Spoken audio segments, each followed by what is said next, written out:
Hello and welcome, this is Jilly Cube. I'm here in Queensland, Australia, coming to you with this super cute, very delicately lilac, gorgeous little pour. So it's only on a 20 by 25 canvas, and I'm actually doing a kind of ring pour for my background, but something that I want to look simplistic to do, but very delicate and lovely. So we're going to give it a go. I'm just going to do the background with white with purple mixed in, nothing else. So this will be my background for this little pour.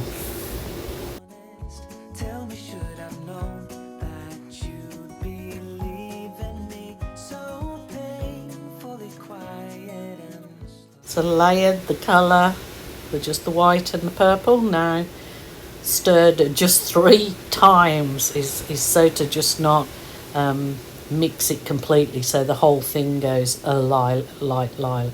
And now for a delicate little ring pour.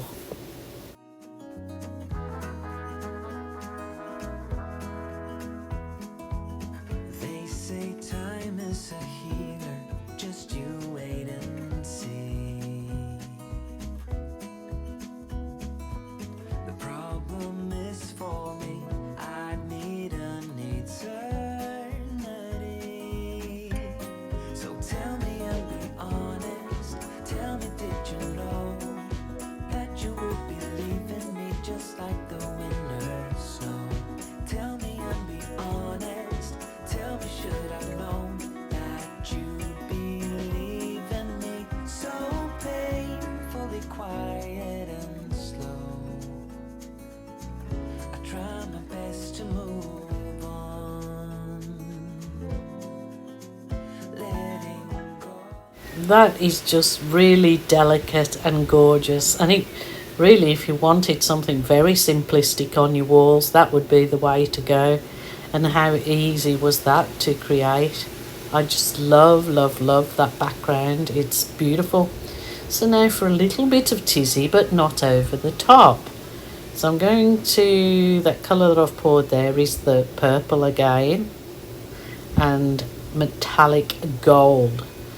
And I think that all I'll use is very simplistic. The black is just the very minimalistic colours, and then I will get my bendy straw. Tell me and be honest, tell me, should I've known that you'd be leaving me so painfully quiet and slow?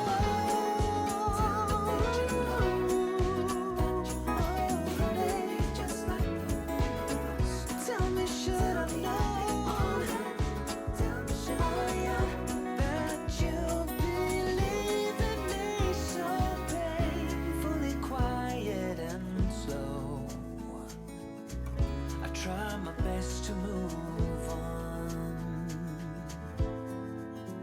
to let go. Yeah, this is my favourite bit, blowing just that very simplistic puddle of colours out and then working with it. I just love this bit. So of course I am going to embellish in that black centre, so there's not so much black. Doing some little tendrils out first, soften it all up with that, just a little skewer. So just doing a bit of those. So see, with the very minimalistic colours you can really make something look elegant and delicate, I think. So I think at this moment I'm going to bring in my balloon just for the centre to make it really look more detailed and petalled in the centre.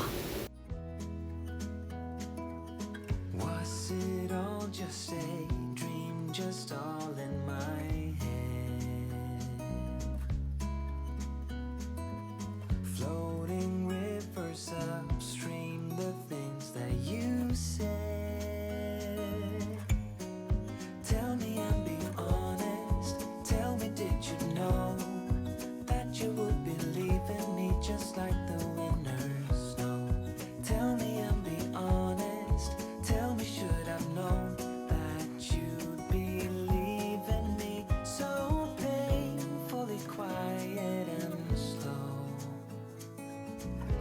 try my best to move on, to let go.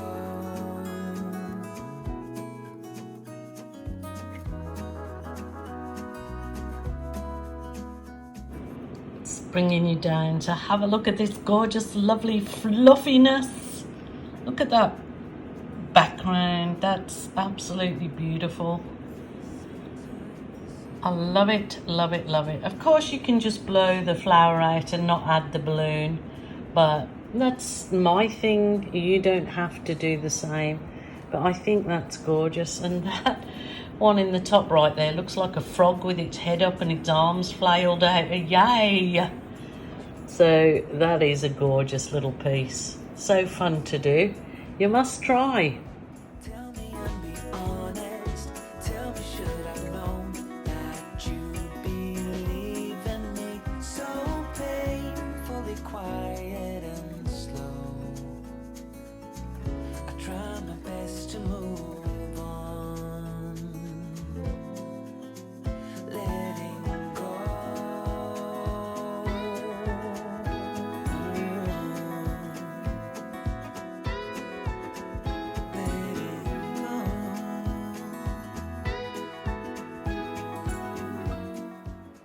I just wanted to show you, I resined over a few pieces and I don't know what went wrong because I usually get a lovely resin finish, but I'm not sure if it's having some Floetrol in my paint because I certainly haven't used any silicone, but it all kind of has gone in like water droplets. This one was for my granddaughters in the bedroom. So I'd put some seahorses and butterfly and a little fish and a crab and resined over the whole lot. This was one I'd done quite a long time ago, and my 3-year-old granddaughter seen this and she really wanted this particular piece. So I thought, oh, I'll resin over it, but I've really messed it up. I'm not sure if you can see. My husband said, and I know I've done it before, a slight sand over with a very fine and then re-resin and it should sit back in. I did put an isolation coat on, but there's obviously something that this particular resin does not agree with that's on my canvas. So kind of feel as though I ruined that, but my husband said, no, it looks like an underwater. Leave it, leave it. But then of course my lovely heart that's going to my niece in Sydney, that all turned out exactly the same when I resined it, because I resined them up. I was doing a resin day. I mean, again, it is still pretty. My husband said, leave it, it's fine, but you know. Then I resined this little one because I was gifting them all and it's done the same. I resin my two, I mean, there's videos on all of these pieces. I resin this one, both of them, and they've both got the same divots in, like divoty. So I don't know whether to chuck them or what. This one, I did resin the same, and it did come with the divots in it. And then I did what, you know, I give it a light sand, wiped it over, and then I poured over it again. It still come in a few, just 1 or 2 little holes, but that did cover much better. But I only normally give 1 coat of resin and it's beautiful. But a bit disappointed with these, but good job that they were smaller ones. Just a bit disappointed with this one because it was for my granddaughters, but that's how it goes, isn't it? You know, I could re-resin over all of them again, but I'm not sure whether I really want to do that either. So onwards and upwards.